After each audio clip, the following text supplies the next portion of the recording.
तो अभी तक आपने बेसिक सीख लिया, ऑब्जेक्ट के साथ वर्क करना सीख लिया हमारी पिछली क्लासेस के अंदर। आज की क्लास में हम कॉन्स्टेंट्स को समझने वाले हैं। थोड़ा सा कॉम्प्लेक्स टॉपिक रहेगा पिछली क्लासेस के अकॉर्डिंग अगर देखें तो। ये आपने समझना इसलिए भी जरूरी है क्योंकि इससे आपको डिजाइंस को मोबाइल के लिए बनाने में यानी अलग अलग स्क्रीन के लिए रिस्पॉन्सिव करने में काफी हेल्प मिलेगी। तो चलिए आगे बढ़ते हैं, कॉन्स्टेंट्स को सीखते हैं। इस क्लास के बाद आप इस तरह के डिज़ाइंस को जो कि बिल्कुल भी रिस्पॉन्स नहीं दे रहे होते हैं साइज के अकॉर्डिंग, उन्हें कुछ इस तरह से कॉन्स्टेंट्स की हेल्प से रीसाइज करना या रिस्पॉन्सिव करना सीख जाएंगे। लेकिन इससे पहले अलाइनमेंट्स एंड पोजीशनिंग से रिलेटेड आपको बहुत कुछ सीखना है और ये कॉन्स्टेंट्स जो पार्ट है वो अलाइनमेंट एंड पोजीशनिंग का ही है। और ये ट्यूटोरियल बहुत इंपॉर्टेंट रहने वाला है क्योंकि जो भी आप डिजाइन बनाते हो उसमें हर ऑब्जेक्ट को प्रॉपर अलाइनमेंट देनी पड़ती है, स्पेसिंग देनी पड़ती है, गैप्स मार्जिन करने पड़ते हैं। तो उसके बिना आपका डिजाइन ही बहुत बुरा बनने वाला है। तो ये सब आपने अच्छे से समझ लेना है। तो सबसे पहले हम चलेंगे रूलर्स पे। रूलर्स क्या है, आप ऊपर ये स्केल जैसा कुछ देख रहे होंगे, इस साइड में भी देख रहे हैं, ये रूलर्स हैं। एक्चुअल में ये जो वैल्यूज दिख रही हैं इस पे आपने ज्यादा ध्यान देने की नीड है नहीं। तो आपके में अगर ये रूलर्स स्केल वगैरह नहीं दिखाई दे रहे हैं तो इसके लिए क्या करना है आपने, देखिए तो आपके यहाँ पे एक आइकन दिखाई दे रहा होगा, क्लिक करेंगे और इसके बाद व्यू में जाएंगे और यहाँ पे रूलर्स का चेक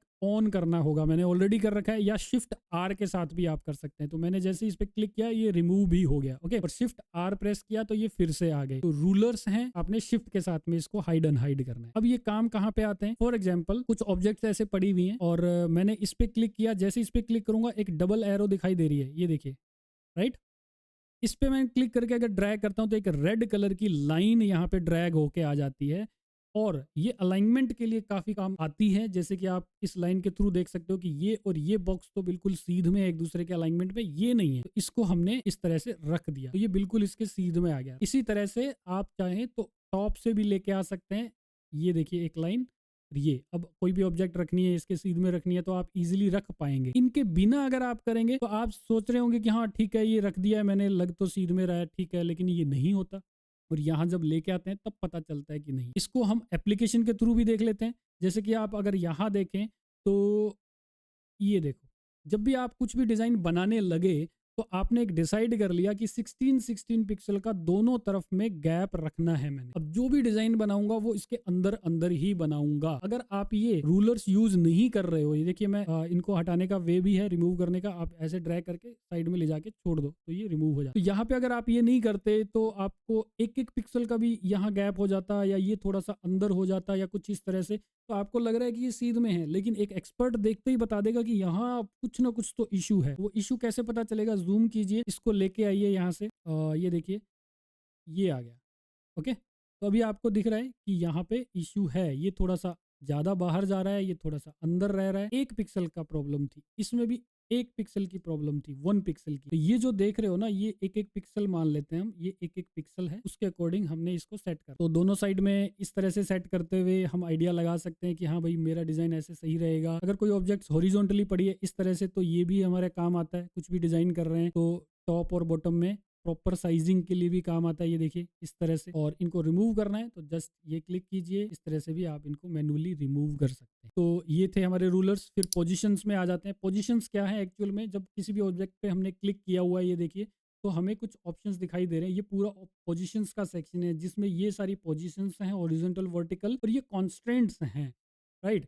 तो ये तो यूज होती हैं जब ऑब्जेक्ट जो है एक दूसरे के साथ में हमने कोई वे से अलाइन करनी है। और ये कॉन्स्टेंट्स जो है ये होता है कि अगर हमारा पूरा पेज का साइज कम ज़्यादा होता है तो ये कैसे ऑब्जेक्ट्स बिहेव करें वो हम आगे देखेंगे भी। तो यहाँ पे पहले तो हम यही वाले ऑप्शन देख लेते हैं। ये जो ऑप्शन देख रहे हो इसमें क्या है, अगर आपने एक ऑब्जेक्ट सेलेक्ट की हुई है और जैसा कि ये आइकन्स बता रहे हैं, ये एक एज है, किसका, ये वाला एज है, ये वाला, ओके। और ये ऑब्जेक्ट है, जैसे मैंने इस पर क्लिक किया ये ऑब्जेक्ट यहाँ चली गई, जैसे ही मैंने इस पर क्लिक किया ये ऑब्जेक्ट इसके पीछे चली गई है एक्चुअल में। तो ऊपर लाने का मैंने ट्यूटोरियल ऑलरेडी बता रखा है आपको। ऑल्ट और कंट्रोल प्रेस करते हुए ब्रैकेट क्लोज को आप क्लिक कर देंगे तो एकदम से वो ऊपर आ जाएगी। तो अब आपको दिख रही होगी, ये देखिए ये हो गया, सेंटर में रखनी है, राइट। ये कुछ इस तरह से काम करती है, ओके। अब ये तो एक ऑब्जेक्ट का था। अगर हमने मल्टीपल ऐसे सेलेक्ट की हुई है तो उनको हमने लेफ्ट या राइट में अलाइंड करना है, पोजिशनिंग। तो ये अगर मैं क्लिक करता हूँ तो ये देखो तीनों अपने आप में राइट साइड में होगी, तीनों अपने आप में लेफ्ट साइड में होगी और तीनों अपने आप में सेंट्रलाइज्ड होगी। अगर आपकी कुछ ऑब्जेक्ट्स इस तरह से पड़ी हैं, ये राइट, इन तीनों को सेट करना है तो अब ये वाले ऑप्शंस काम आएंगे। क्योंकि ये देखो लाइन जो है इस तरह से हॉरिजॉन्टली सेट हो रही है। तो जब मैं इस पर क्लिक करूंगा टॉप में, बॉटम में या सेंटर में सेट हो रहा है। अब इन सबको सेलेक्ट करते हैं और अब देखते हैं 3 डॉट्स में कुछ और ऑप्शंस भी हैं। तो मैंने क्या करना है अभी देखिए, पहले मैं टास्क बता देता हूँ क्या करना है। कि ये ऑब्जेक्ट्स यहाँ कहीं पड़ी है, इन तीनों को एक दूसरे के सेंटर में भी करना है और इन का जो गैप है तीनों में आपस में, ये जो 2 गैप्स देख रहे हैं ये भी इक्वल हो जाए। तो इसके लिए क्या है, मैंने ऐसे क्लिक किया और सेंटर में कर दिया और इनके बीच में गैप भी सही करना है। तो ये वाला ऑप्शन यहीं पे दिखाई दे रहा है, इस पे भी क्लिक कर सकता हूँ मैं। इस पे जैसे ही क्लिक करूंगा ये देखिए ये गैप और ये गैप इक्वल हो गया। अब कुछ ऑप्शंस दिखाई दे रहे हैं, इन पे क्लिक करके मैं हाइट कम ज़्यादा भी कर सकता हूँ। ये ऑब्जेक्ट्स के बीच का गैप है और यहाँ पे भी देखेंगे ये वाला भी है, ऑप्शन दिखाई दे रहा है। इधर से भी मैं इस तरह से कम ज़्यादा कर सकता हूँ या एग्जैक्टली वैल्यू फिल कर सकता हूँ, जैसे कि मुझे कम चाहिए 24 का चाहिए, तो ये सारा कुछ इस तरह से काम कर। अब यही वाला देखिए अलग वे में भी होता है कि आपने इसको सेंट्रलाइज कर दिया और यहाँ पे 3 डॉट में गए और यहाँ पे डिस्ट्रीब्यूट का ऑप्शन आ रहा है, ठीक है, इसको डिस्ट्रीब्यूट कर दिया। तो डिस्ट्रीब्यूट करने से भी इक्वली डिस्ट्रीब्यूट हो गया। अब इसके अंदर एक और ऑप्शन देख रहे हो टाइडी अप का, जो कि अब दिखाई नहीं दे रहा है। ये टाइडी अप का काम कब करता है, जब कोई ऑब्जेक्ट्स प्रॉपरली नहीं पड़ी हैं। अभी ये प्रॉपरली पड़ी हैं, सेंट्रलाइज्ड भी हैं और एक दूसरे के साथ प्रॉपरली डिस्ट्रीब्यूट भी हो रखी हैं। लेकिन क्या हो अगर बहुत सारी ऑब्जेक्ट्स ऐसे पड़ी हों और इनको सबको मैंने एक साथ में एक प्रॉपर वे से सेट करना हो, तो इन सबको सेलेक्ट करूंगा मैं और यहाँ 3 डॉट्स में जाऊंगा, टाइडी अप पे क्लिक करूंगा। तो जैसे क्लिक करता हूँ टाइडी अप में ये सारे एक साथ सेट हो गए। अब इनकी जो गैप्स वगैरह है वो प्रॉपरली सेम है, यहाँ से ये भी मैं सेम चेंज कर सकता हूँ। नेक्स्ट है कॉन्स्टेंट्स। तो ये कॉन्स्टेंट का एरिया है, ये सारे ऑप्शंस कॉन्स्टेंट के ही हैं, इसको हम समझ लेते हैं। कॉन्स्टेंट हम एक्चुअल में करते क्यों है, इसकी नीड क्या पड़ी, ठीक है। नीड क्या है कि जैसे कि कोई भी ऑब्जेक्ट अगर किसी फ्रेम के अंदर पड़ी है, यानी किसी पेज में पड़ी है, और अगर पेज अपना साइज चेंज कर रहा है इस तरह से, तो ऑब्जेक्ट के साथ क्या हो, ऑब्जेक्ट क्या वहीं रुके या ऑब्जेक्ट कहीं मूव हो या ऑब्जेक्ट बड़ी छोटी हो, पेज के साथ क्या करवाना है हमने, ये डिसाइड करने के लिए कॉन्स्टेंट्स बनाए गए। तो ये जैसे कि एक हमने कोई ऑब्जेक्ट सेलेक्ट किया, इसी को सेट करना है, तो इसी पे हम क्लिक करेंगे। एंड मैं थोड़ा जूम कर लेता हूँ, थोड़ा सा ब्लर होगा स्क्रीन, ओके। तो यहाँ आप देख रहे हैं, एक तो अगर आपका ऑप्शन ही नहीं आ रहे हैं ये कॉन्स्टेंट वाले, तो आपने यहाँ पे क्लिक करना है, ये हमेशा आपके यहाँ पे आएगा। तो इस पर क्लिक किया, ये ऑप्शंस आ गए हैं। अब आप देख रहे हो कि यहाँ पे कुछ ऑप्शंस हैं ड्रॉप डाउन में, राइट, यहाँ पे भी कुछ ऑप्शंस हैं और ये भी कुछ क्लिकेबल आइटम्स हैं, यहाँ पे भी कुछ हो रहा है। तो ये सब क्या है, तो यहाँ पे ये पूरा एक पेज है और इसके अंदर ये ऑब्जेक्ट पड़ी है, इसमें ये टॉप वाला और लेफ्ट वाला स्पेस हाईलाइट हो रखा है, देखिए एक लाइन के थ्रू, डॉटेड लाइन के थ्रू। ये बता रहा है कि भाई अगर ये पेज जो है, ये पेज बाहर का अगर ये साइज चेंज करता है अपना, तो टॉप और जो लेफ्ट साइड है वो फिक्स ही रहे। अब यहाँ पे ये चेंज किया जा सकता है। चेंज कैसे, कि मैंने बताया कि ये राइट और टॉप में अब सेम रहे। तो ये देखो राइट और टॉप में सेम है। इसी तरह से आप ट्राई करके देख सकते हैं, ये सारे काम करेंगे। टॉप और लेफ्ट करना है या राइट और बॉटम करना है, तो ये सारे काम करेंगे। अब जैसे मैं इन पे क्लिक कर रहा हूँ कुछ भी, तो ये चेंज हो रहा है देखिए, और ये भी चेंज हो रहा है। तो ये तो ओवरऑल बता रहा है कि आपने क्या सेलेक्ट किया हुआ है। अगर आपका ये हाइड भी कर देते हो तो भी आपको यहाँ पे इस ऑब्जेक्ट का यहाँ पे पता चलता रहेगा कि ये बॉटम और लेफ्ट का सेट किया हुआ है साइज, ओके। अब ये एक्चुअल में जो हाईलाइट होती है लाइंस, ये बताता है कि इस ऑब्जेक्ट की इस एज से, किनारे से कितना गैप रहेगा। ये गैप और ये गैप चाहे पेज चेंज हो, ये सेम बना रहेगा। अब देखते हैं कि सेंटर में भी कुछ है, इसको क्लिक किया। अब क्या हो रहा है कि मैं जब इसको हाइट और विड्थ दोनों चेंज कर रहा हूँ, तो ऑब्जेक्ट देखिए हॉरिजॉन्टली सेंटर में ही रह रही है, वर्टिकली टॉप और बॉटम में देखो ये चेंज कर रहा हूं तो इससे कोई फर्क नहीं पड़ रहा ऑब्जेक्ट में, लेकिन लेफ्ट राइट लेके जा रहा हूं तो ऑब्जेक्ट सेंटर में पड़ी है। इसी तरह से अगर मैं ये दोनों ही सेलेक्ट कर देता हूं, ये देखिए दोनों ही सेलेक्ट कर दिए, तो ये यहाँ पे कुछ ऐसा दिखा रहा है और यहाँ पे भी सेंटर सेंटर हो गया है, हॉरिजॉन्टली और वर्टिकली दोनों सेंटर है। तो मैं चाहे कुछ भी करूँ इस तरह से, ऑब्जेक्ट पूरे डिजाइन के, पूरे पेज के सेंटर में बनी रहेगी, ओके। अब और देखते हैं, यहाँ पे कुछ ऑप्शंस देख रहे होंगे आप, ये सेंटर के अंदर आपको दिखाई दे रहा है लेफ्ट राइट एक साथ, और स्केल भी दिखाई दे रहा है। तो लेफ्ट राइट एक साथ को हम लोग देख लेते हैं। तो मैंने इस पे क्लिक किया, मैंने लेफ्ट राइट कहाँ सेट किया है, सिर्फ हॉरिजॉन्टली सेट। अब मैं इसको ये कर रहा हूँ, तो लेफ्ट राइट में ऑब्जेक्ट जो है ये मूव कर रही है, लेकिन लेफ्ट और राइट जो स्पेस है वो इक्वल रखने की कोशिश कर रही है। ये और ये इक्वल तभी रहेगा जब ये ऑब्जेक्ट भी एक्सपेंड होगी, राइट। वर्टिकली का मैंने नहीं दिया, अगर मैं ये भी दे देता हूँ और टॉप और बॉटम भी दे दिया, तो अब देखिए क्या हो रहा है, चारों तरफ का जो गैप है, ये चारों ही गैप्स जो हैं वो इक्वल पड़े रहेंगे, चाहे ऑब्जेक्ट को हाइट या विड्थ वाइज छोटा बड़ा क्यों ना होना पड़ जाए। अब फिर से एक और ऑप्शन देखते हैं कि यहाँ पे स्केल का भी है, बाकी सब देख लिए स्केल का है। अब मैंने यहाँ पे टॉप एंड बॉटम में जो वर्टिकली है वो टॉप एंड बॉटम फिक्स कर दिया कि ये जो गैप है वो चेंज ना हो, लेकिन इसे स्केल कर दिया। अब ये स्केल का क्या मतलब हुआ, लेफ्ट और राइट, ये भी देख लेते हैं। मैंने क्या किया, ये देखो क्या कर रहा हूँ मैं, स्केल कर रहा हूँ, ऑब्जेक्ट तो बढ़ रही है, यहाँ पे भी तो वही हो रहा है। कोई डिफरेंस लग रहा है आपको? बिल्कुल है। स्केल मैंने किया हुआ है हॉरिजॉन्टली, लेफ्ट एंड राइट में। तो जब मैं लेफ्ट एंड राइट में इसको इंक्रीज करूंगा तो ऑब्जेक्ट भी बढ़ रही है, लेकिन साथ के साथ ये भी स्केल हो रहा है, यानी कि ये जो गैप है वो भी बढ़ रहा है इस तरह से।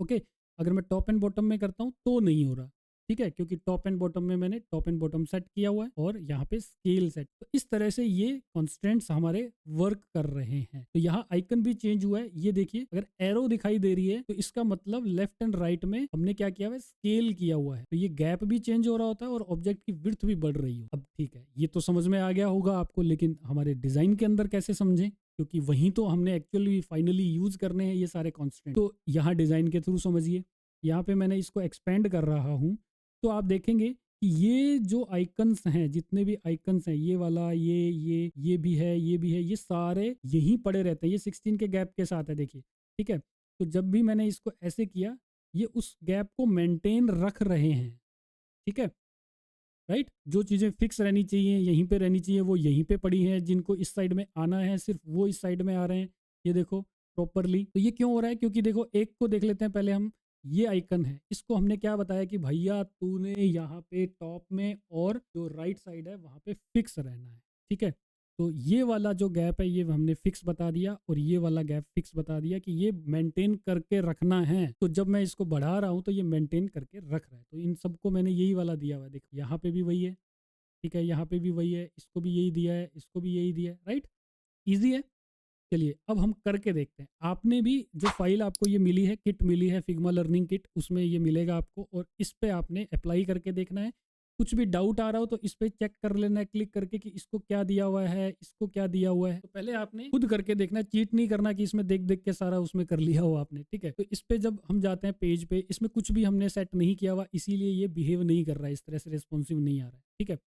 ओके, तो हमने क्या बताना है कि ये इधर वाले जितने भी आइकन्स हैं उन सबको बताना है कि आपने राइट में फिक्स हो जाना है, ठीक है।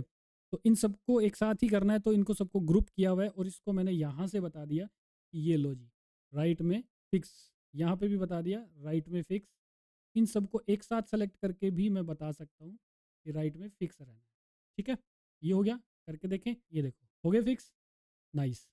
अब मुझे इसको भी बताना है, इसको भी बताना है। इसको क्या कहना है कि भाई तूने फैलना है, इधर आएगा तो इसकी विड्थ जो है वो इस तरह से बढ़नी चाहिए, ठीक है। तो इसको क्या कहूँगा मैं, लेफ्ट एंड राइट मैंने बता दिया इसे। तो ये जो गैप है इसे बता दिया कि ये वाला फिक्स रखना है, ये वाला भी फिक्स रखना है, ये गैप चेंज नहीं होना चाहिए चाहे तुझे फैलना क्यों ना पड़ जाए। तो यहाँ देखो ये फैल रहा है, ओके। अब इसे भी बताना है कि भाई तेरा भी जो इस साइड का एरिया है यहाँ से तेरे तक गैप जो है वो तूने फिक्स रखना है। तो यहाँ पे भी फिर मैंने इस तरह से इस पर क्लिक किया और ये यहाँ पे अब फिक्स रहेगा, ये देखिए हो गया, ये भी ठीक हो गया, ओके। अब इनको तो बताने की नीड ही नहीं है, इनको तो यही फिक्स रहना है। लेफ्ट साइड में प्रॉपर ये वाला जो गैप है ये मेंटेन रखेगा, ये वाला गैप है मेंटेन रखेगा, क्योंकि यहाँ तो बाय डिफ़ॉल्ट ही होता है, ये लेफ्ट और टॉप का तो बाय डिफ़ॉल्ट होता है, राइट, ओके। अब यहाँ पे ये ऑप्शंस हैं, इनको सही करना है। तो देखिए ये एक ऑब्जेक्ट नहीं है, जैसे कि अकेली थी, इसको हमने यहाँ पे लेफ्ट एंड राइट फिक्स कर दिया। अगर इनको हम लेफ्ट एंड राइट कर देते हैं, सभी को सेलेक्ट करके लेफ्ट एंड राइट और फिर ऐसा करते हैं, तो ये कुछ ऐसा बिहेव कर रहे हैं, ठीक है। क्योंकि ये सारे ही एक्सपेंड हो रहे हैं अपनी जगह, तो इसकी जगह हम इन्हें क्या देंगे, स्केल दे देंगे। अब स्केल जैसे ही दिया तो ये इस तरह से एक्सपेंड हो रहे हैं। अब इसे भी करवाना है, इस पूरे को सेलेक्ट किया हमने, राइट। इसे क्या कहेंगे, स्केली ऑब्जेक्ट है, लेफ्ट एंड राइट फिक्स रखना भैया, यहाँ पे और यहाँ पे फिक्स रहना चाहिए। तो करके देख लेते हैं, ये देखो फिक्स रह रहा है, ठीक है। लेकिन प्रॉब्लम आ रही है अंदर वाले कंटेंट की, ये साथ में नहीं आ रहा और ये भी फैल रहा है अलग ही तरह से, इसके साथ अपनी ही कोई प्रॉब्लम चल रही है। इसे हम अंदर जाके बताएंगे कि इधर ही रहना है इस तरह से, ठीक है। अब करके देखते हैं, हो गया सेट। इसे भी सही करना है, ये पूरा एक ग्रुप बनाया है, क्योंकि इस पूरे ग्रुप को ही, पूरे ऑब्जेक्ट्स को ही हमने इस साइड में ही रखना है, ये वाला फिक्स रखना चाहिए। तो इसे क्या हो रखा है यहाँ पे, लेफ्ट एंड राइट सेट हो रखा है। ओके, तो लेफ्ट एंड राइट सेट होने की वजह से ये प्रॉब्लम आ रही थी। तो यहाँ पे इसे हम सिर्फ लेफ्ट कर देंगे, ये यहाँ से क्लिक करके भी कर सकते हैं। तो अब देख लेते हैं इसे, राइट, सही है। ओके, इसी तरह से आप इसे भी कर सकते हो। अब बात आती है इसको करने की। तो यहाँ पे क्या है, मेन्यू किस तरह से बिहेव करनी चाहिए, ये देखो इसमें कैसे कर रही है, इस तरह से मेन्यू बिहेव कर रही है। ओके, तो यहाँ पे कैसे करवाएं ऐसा, तो इसके लिए देखो पीछे की जो ये जो देख रहे हैं आप शेप, इसे तो आपने क्या बताना है बताइए, वीडियो को पॉज कर लीजिए, बताइए एक बार, आपका टेस्ट भी हो जाएगा। इसे स्केल करेंगे, ठीक है, स्केल करेंगे, नहीं करेंगे, अकेली ऑब्जेक्ट है, इसे लेफ्ट एंड राइट कर देंगे। तो ये यहाँ पे डॉट डॉट और यहाँ पे डॉट डॉट आ रही हैं, इसका मतलब ये एरिया फिक्स रहेगा। तो ये देखिए फिक्स हो गया, ठीक है। ओके, अब इसे इसे इन सभी को सेलेक्ट करेंगे और जो प्रॉपर्टी इन पे लगाई थी ऑफ कोर्स वही लगानी पड़ेगी, क्योंकि ये साइड बाय साइड काफ़ी सारी ऑब्जेक्ट्स हैं, इनको लेफ्ट एंड राइट सेट कर देंगे, दैट्स इट, हो गया। ठीक है, कितना इजीली ये सारा काम हो गया। ये रेस्पॉन्सिव बनाना किसी भी डिज़ाइन को, आप वेब वाले डिज़ाइन को भी करके देख सकते हो कितना इजीली हो गया, इसे भी आपने कर देना है। ठीक है, तो ये प्रॉपरली वर्क कर रहा है। अब आपने कभी कभी ट्यूटोरियल्स में देखा होगा कि पूरा वेब पेज है वो सारा ही इस तरह से प्रॉपरली रेस्पॉन्सिव हो रहा है। अगर आप थोड़े से एक्सपीरियंसड है इस यूआई यूएक्स डिजाइनिंग में या ऑटो लेआउट्स में, तो देखिए ये जो मेथड है ना, इस तरह से ये नहीं है कि एक वेबसाइट का पेज बनाया और उसे मोबाइल के साइज के अकॉर्डिंग सेट कर रहे हो और अंदर के सारे ऑब्जेक्ट्स अपने आप ही सिर्फ कॉन्स्टेंट्स देने की वजह से पूरा ही रेस्पॉन्सिव बन गया हो, तो ऐसा नहीं होता। उसको हम आगे समझेंगे कि वो चीज़ें कैसे काम करती हैं। ये हो गया, चलिए अब हम समझते हैं स्पेस बिटवीन को। अब स्पेस बिटवीन क्या है, जैसे कि इसके और इसके बीच में गैप क्या है, ये हमें पता लगाना है। तो ऑल्ट के साथ में क्लिक करेंगे तो ये बता देता है कि इनके इनके बीच में कितना गैप है। या फिर मैं यहाँ पे करूँगा टॉप वाला जो एज है उसके साथ कितना गैप है, ये हम देख सकते हैं। अगर कोई ऑब्जेक्ट इस तरह से सेंटर में पड़ी है इस तरह से, तो ऑब्जेक्ट पे जब क्लिक करेंगे तो भी ये जिस पे भी क्लिक करेंगे उससे उसकी दूरी बताता है। अब ये यूज़फुल कहाँ होता है, वो यहाँ पे यूज़फुल होता है। देखिए हमने क्या करना होता है कि हमें पता लगाना है कि इन सब के बीच में गैप कितना कितना है। तो ठीक है जी, कितना है, 15 का है। ये पॉइंट्स में, एक्चुअल में पॉइंट्स में नहीं होना चाहिए। यहाँ पे गए, ये 16 का है और इसके बीच में 24 का है, इसमें और इसमें 16 का है। तो यूआई यूएक्स डिजाइनिंग, जैसा कि मैंने बताया था कि फिग्मा एक टूल है, जस्ट उसको सीख रहे हैं। और यूआई यूएक्स डिजाइनिंग जब सीखने लगते हो तो आपको colour theories, typography, gap, margin, shadows, बहुत कुछ समझने की नीड होती है। वो फिग्मा का पार्ट नहीं होता, वो यूआई यूएक्स डिजाइनिंग सीखने का पार्ट होता है। और वहाँ रूल ये कहता है कि कोई भी सेक्शन का टाइटल और उसके कंटेंट के बीच में जो गैप है वो हर जगह सिमिलर रहना चाहिए। अगर यहाँ पे 16 है तो ये भी टाइटल और उसका कंटेंट है यहाँ पे 16 होना चाहिए। एक सेक्शन खत्म हो गया, दूसरा स्टार्ट हुआ, तो यहाँ 24 का है। ये भी एक सेक्शन खत्म हुआ, दूसरा स्टार्ट हुआ, 24 का गैप है। तो ये सिमिलरिटी रहनी चाहिए हर जगह पे, राइट। तो ये सब पता लगाने के लिए भी हम ये यूज़ करते हैं। अगर ये थोड़ा सा ऊपर है और हमने देखा कि ये तो 17 का गैप है यहाँ पे, तो इसको एक पिक्सल नीचे ले आएंगे, फिर से देखेंगे तो 16 का गैप है। ऑटो लेआउट में स्पेस बिटवीन और ऑटो का ऑप्शन होता है, वो हम आगे समझेंगे। ओके, तो ये सीखा हमने। इन सबको सेलेक्ट कर सकते हैं और इनको इस तरह से हम प्रॉपरली गैप वगैरह दे सकते हैं। ये सारे ऑप्शंस यहाँ पे मिल रहे हैं हमें, या फिर हम यहाँ पे जाके ये जो 16 का देना है तो यहाँ पे हमने 16 का दे दिया एक ही जगह से, तो प्रॉपर एग्जैक्ट वैल्यू हमें मिल गई 16 की। तो ये सारे ऑप्शंस कुछ इस तरह से वर्क करते हैं। जब इनको आप यूज़ करने लगोगे तो थोड़ी थोड़ी चीज़ें और भी आपको समझ में आने लगती है। जैसे कि फॉर एग्जांपल ये सारे ही कुछ नीचे थे, राइट। इसके बीच में गैप देखेंगे तो कितना आ रहा है, 18 का आ रहा है। हमें 16 का चाहिए था, तो हम क्या करेंगे कि 18 माइनस 16 2। तो यहाँ पे एक बार और दूसरी बार, दो बार हमने एरो अप किया तो ये 16 हो ही जाएगा। लेकिन ये अंदाज़ा हो गया एक तरीके से। हमने प्रॉपर तरीके से करना, तो क्या करना है, इन सभी को आपने सेलेक्ट किया, ग्रुप कर लिया। अब इसके साथ में अगर जाते हो तो आपको यहाँ पे दोनों ग्रुप्स के बीच में स्पेस दिखाई देता है। इसको आप ड्रैग करके भी ऐसे ऐसे सेट कर सकते हो, या फिर यहाँ पे आपको ऑप्शन मिलता है ये वाला, यहाँ पे भी 16 करके आप इसे सेट कर सकते हो। अब ग्रिड्स पे आ जाते हैं। हालांकि देखिए ग्रिड जो सिस्टम है इसको हम ऑफ कोर्स आगे देखेंगे। तो ग्रिड जो है उनको प्रॉपरली यूज करते हुए प्रैक्टिकली तो हम देखेंगे जब इस पूरे सीरीज का एंड होगा, और वहां पे हम एक मोबाइल की स्क्रीन बनाएंगे और एक वेब पेज बना के देखेंगे। जितना भी हमने इस पूरे कोर्स में सीख लिया होगा उन सारे फीचर, फंक्शनैलिटीज को, स्किल्स को यूज करते हुए, उस वीडियो तक जाना है तो चैनल को सब्सक्राइब करना पड़ेगा। तो वहां पे हम ग्रिड को समझेंगे। लेकिन अब जब अलाइनमेंट और पोजिशनिंग की बात आ रही है तो ग्रिड का थोड़ा सा मैं आपको बता देता हूँ कि क्यों इंपॉर्टेंट होता है, राइट। जैसे कि हमने एक पेज ये लिया हुआ है, ओके, एंड यहाँ पे जब आप जाओगे तो आपको ग्रिड एंड लेआउट का ऑप्शन मिलेगा। तो आप यहाँ प्लस पे क्लिक करते हो तो ये आपको ऑप्शन दिखाई देते हैं यहाँ पे। तो ये मैश जैसा आपको मे बी कुछ अलग दिखाई दे रहा हो, वो क्या होगा, कॉलम। तो मे बी आपको ये कॉलम दिखाई दे रहा हो, 5 लिखा हुआ आ जाए बाई डिफॉल्ट, राइट। तो ये जैसे ही मैं क्लिक करता हूँ तो ये देखो आपको यहाँ पे 5 कॉलम्स दिखाई दे रहे हैं। ये 5 कॉलम्स, इसको आप कम ज़्यादा कर सकते हो, कितने कॉलम्स चाहिए, राइट। 5 कॉलम्स हैं।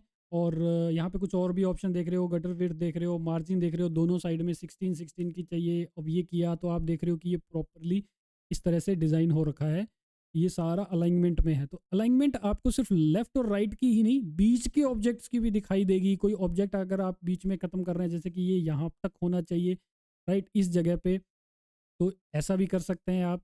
तो हर जगह आपको अलाइनमेंट्स मिलेंगी, ये दिखाई देगा कि कौन सी ऑब्जेक्ट्स कहाँ पे रख रहे हैं हम, ठीक है। तो ये पता चलता है और डिटेल में तो आप आगे ट्यूटोरियल्स में देखोगे। इसके अलावा एक और टाइप होती है लेआउट ग्रिड की, ये देखिए यहाँ पे ग्रिड। ग्रिड पे जब जाओगे आप, यहाँ पे वैल्यू 10 है, इसे मैं 8 करना चाहूँगा, राइट, क्योंकि 8 पिक्सल के अकॉर्डिंग एक रूल होता है, वो हम लास्ट में ट्यूटोरियल के देखेंगे इस पूरी सीरीज के, जब हम इस ग्रिड के अकॉर्डिंग ही सारा डिजाइन करेंगे। तो 8 मैंने किया। अब आप देखोगे वो बड़े बड़े कॉलम्स नहीं दिखाई दे रहे हैं, अब आपको यहाँ पे छोटे छोटे ऐसे मैश दिखाई दे रहा है, ग्रिड दिखाई दे रही है। तो इसके अकॉर्डिंग हर जगह आपको अपॉर्चुनिटी मिलती है, कौन सी ऑब्जेक्ट मैंने किस तरह से ग्रिड के अकॉर्डिंग रखनी है। देखिए ये रूल ये कहता है ये थोड़ा सा यहाँ पे रखना है, राइट। तो ये भी प्रॉपरली एक पूरा जो बॉक्स बन के आता है ये 8 पिक्सल का हो गया, ठीक है, 8 पिक्सल। और ये मैंने 8 और 8 16 पिक्सल का गैप रखा है, तो मुझे ऐसे देखने की भी नीड नहीं होगी, देखो 16 ही है ऑलरेडी। तो जब मैं जूम करके बना रहा हूँ तो मैं प्रॉपरली अगर इस ग्रिड के अकॉर्डिंग बना रहा हूँ तो ये प्रॉपरली गैप मुझे अच्छे से दिखाएगा, राइट। ये देखिए पूरा प्रॉपरली दिखा रहा है। अब यहाँ से भी ये ऑब्जेक्ट कहाँ रखनी चाहिए, रूल के अकॉर्डिंग यहाँ रखनी चाहिए। तो 8 और 8 16 का गैप, और इनके बीच में भी या तो मैं 8 का गैप रखूँ, ये देखिए ये प्रॉपर है नहीं बना हुआ, राइट। तो ये भी जब बनाते हैं तो इसको कुछ इस तरह से यहाँ पे, तो ये जो फ्रेम है बाहर का कुछ ऐसे रखना होता है। हालांकि ये थोड़ा सा डीप चीज़ें हैं, ये मैं बाद में आपको दिखाऊंगा बना के। ये यहाँ रखा है, इसका भी यहाँ पे मार्जिन यहाँ पे आनी चाहिए, देखो दोनों के बीच में 8 का स्पेस आ गया अपने आप। ऊपर भी देखोगे 8 8, इधर 16, इधर 8। तो ये प्रॉपर जो रूल कहता है हमारा, उसके अकॉर्डिंग डिज़ाइन बनते हैं। तो ये दोनों तरह की ग्रिड्स बता दी मैंने। मोबाइल एप्लीकेशंस पे जब भी काम होता है तो पर्सनली मैं जो हूँ ये वाली ग्रिड यूज़ करता हूँ, ओके। तो इससे पूरी डिज़ाइन जो है प्रॉपर रूल के अकॉर्डिंग बनता है, हर जगह जगह पे आप अपने अकॉर्डिंग सेट कर सकते हो इनकी पोजीशनिंग। तो नेक्स्ट क्लास में हम शेप्स क्रिएट करेंगे, उनमें इफेक्ट्स लगाएंगे, ग्रेडियंट्स फिल करेंगे, या पेन टूल को सीखेंगे, या बुलियन ऑपरेशंस को सीखेंगे। तो काफ़ी एक्साइटमेंट भरी वो क्लास रहने वाली है। चैनल को सब्सक्राइब कर लीजिए और बेल सिंबल पे क्लिक करके सभी नोटिफिकेशंस ऑन रखिए, ताकि आने वाली सभी वीडियोज़ के नोटिफिकेशंस आपको टाइम पे मिलते रहें।